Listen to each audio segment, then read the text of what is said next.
துபாயில தங்க புதையல் எடுக்கிற மாதிரி ஒரு இன்வெஸ்டிங் ஏரியா சொல்றேன். ஏன்னு கேக்குறீங்களா? நியர்பை பிளேசஸ் சொல்றேன். ஃபர்ஸ்ட் திங் பாத்தீங்கன்னா வேர்ல்டோட பிக்கஸ்ட் ஏர்போர்ட் வரக்கூடிய இந்த அல் மக்தம் ஏர்போர்ட். செகண்ட் திங் பாத்தீங்கன்னா உலகத்துல மிகப்பெரிய ஈவென்ட்ஸ் நடக்கிற இன்டர்நேஷனல் எக்ஸ்போ நடக்கிற இந்த எக்ஸ்போ சிட்டி. தேர்ட் திங் பாத்தீங்கன்னா ஜபல் அலி ஃப்ரீ ஜோன். இந்த இடத்துல பாத்தீங்கன்னா 3 லட்சம் கம்பெனிஸ் மேல ஸ்டார்ட் பண்ணிருக்காங்க. ஃபோர்த் திங் ஜபல் அலி board which is the biggest port in the Middle East. And then fifth thing பாத்தீங்கன்னா man made island which is the biggest island in the Middle East. And then sixth thing பாத்தீங்கன்னா DIP1 DIP2 இந்த மாதிரி ஒரு ஏரியால locate ஆயிருக்கு.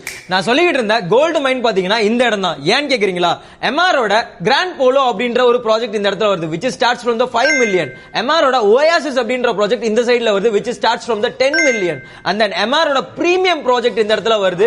And main பாத்தீங்கன்னா இந்த project situated in the Emirates Road.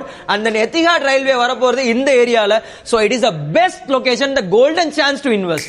So just 10 minutes driveல உங்களோட ப்ராஜெக்ட் இருக்கு. And then இந்த தமாக் ரிவர்சைட் அப்படின்ற ப்ராஜெக்ட் பாத்தீங்கன்னா just 1 millionல ஸ்டார்ட் ஆகுது.